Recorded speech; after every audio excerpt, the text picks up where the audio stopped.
Boy, my main ano lang is, ganito yon. Alam nyo na yung boss mo chismosa. So, if you go... the boss's son. Yeah, and the boss's son is also equally chismoso. Actually, more. So, if you're...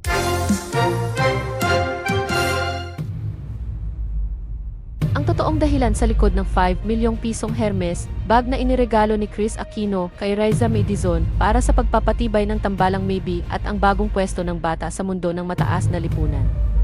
Magandang araw sa ating mga taga-subaybay at welcome sa ating espesyal na ulat ngayong araw. Isang napakalaking kontrobersya at mainit na usap-usapan ang kasalukuyang yumayanig sa buong industriya ng Philippine showbiz matapos kumalat ang balita tungkol sa isang napakahalaga at napakamahal na regalo na diumano ay ibinigay ng tinaguriang Queen of all Media na si Kris Aquino para sa dating child wonder na si Riza May Dizon. Ayon sa mga nakalap na impormasyon mula sa mga hindi nagpakilalang insider sa loob ng showbiz circle, isang orihinal at napaka-eksklusibong Hermes bag na may tinatayang halaga na 5 milyong piso ang formal na ipinagkaloob ng kilalang TV host sa batang aktres.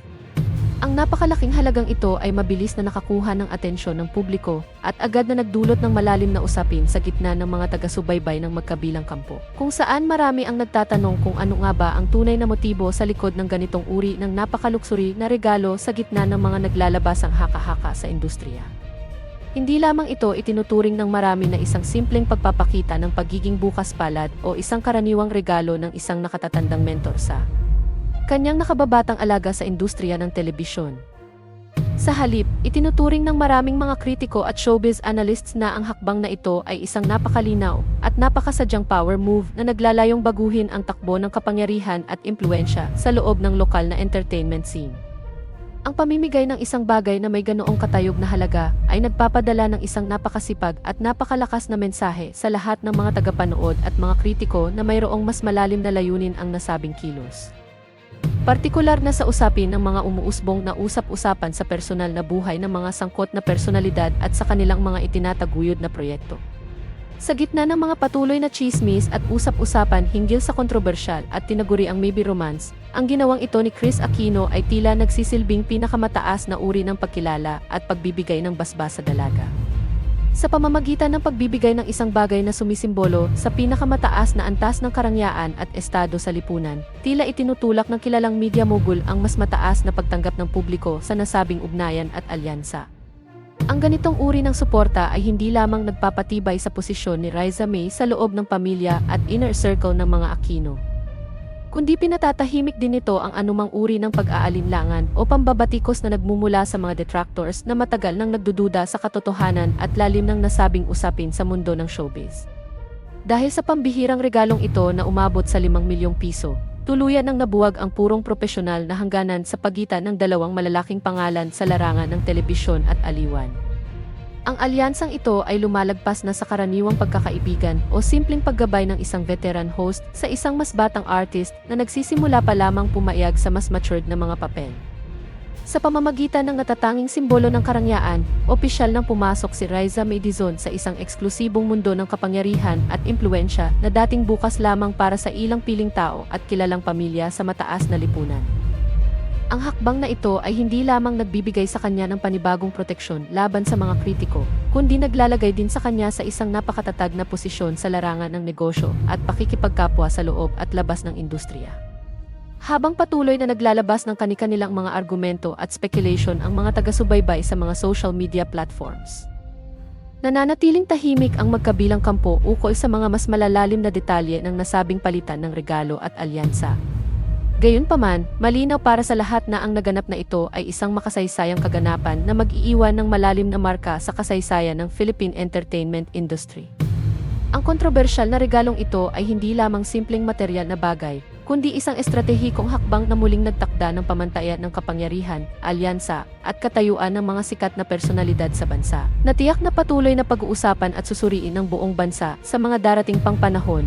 Upang mas maunawaan ang lalim ng isyong ito, kailangang balikan ang pinagmulan ng ugnayan ng dalawa na nagsimula bilang simpleng paghanga ng isang veteran host sa talento ng isang batang komedyante. Sa mga nakalipas na taon, nakita ng publiko kung paano ginabayan ng mga batikang personalidad ang karera ng bata, habang ito ay lumalaki sa harap ng mga kamera ng Eat Bulaga at iba pang malalaking palabas sa telebisyon.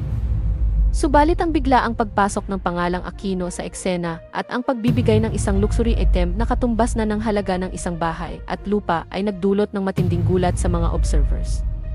Hindi na lamang ito usapin ng talent management, kundi usapin na ng social mobility at pagbuo ng isang bagong elitistang pangkat sa loob ng showbiz. Ayon sa ilang mga fashion at luxury experts, ang isang Hermes bag na nagkakahalaga ng 5 milyong piso ay hindi basta-basta nabibili sa mga karaniwang bautike kahit pa mayroon kang sapat na pera upang pambayad dito. Kailangan mo munang magkaroon ng matagal na purchase history at magandang relasyon sa brand upang alukin ka ng ganitong uri ng ultra-exclusive piece na karaniwang gawa sa mga kakaibang materyales tulad ng exotic leather. Ang katotohanang naipasa o naibigay ito kay Riza Mee ay nangangahulugan lamang na ang buong social status at purchasing power na nakakabit sa pangalan ng nagbigay ay opisyal. Nang naisalin o naipahiram sa kanya upang magamit sa kanyang pakikipaghalubilo sa pinakamataas na antas ng lipunan, sa mga taga-subaybay naman ang tinaguri ang Maybe Tandem. Ang kaganapang ito ay itinuturing na isang malaking tagumpay at patunay na hindi lamang pang telebisyon ang kanilang tambalan, kundi mayroon itong malalim na suporta mula sa mga totoong pillars ng industriya. Ang suportang ito ay nagbibigay ng matibay na pundasyon upang mas lalo pang lumago ang kanilang mga proyekto at panatilihing interesado ang publiko sa bawat galaw ng kanilang tambalan. Marami ang naniniwala na sa tulong ng karangyaang ito at ng proteksyon mula sa mga influential figures, mas mabilis na makakapag-transition si Riza Mee mula sa pagiging isang child star patungo sa pagiging isang ganap at respetadong leading lady sa industriya. Samantala, may mga kritiko rin na nagpapahayag ng kanilang pag-aalala ukol sa epekto ng ganitong uri ng sobrang karangyaan sa isang batang personalidad na lumaki sa simpleng pamumuhay.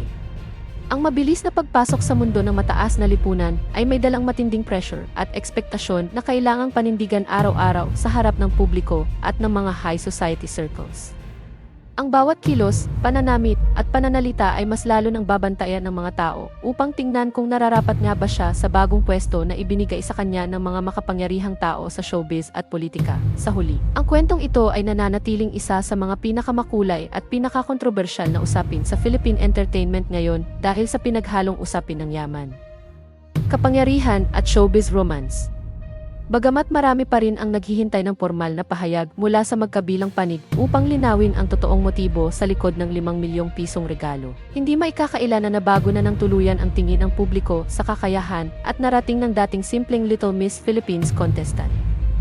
Patuloy naming babantayan ang mga susunod na kaganapan sa kontrobersyang ito at maghahatid ng mga pinakabagong update sa inyo rito sa ating channel.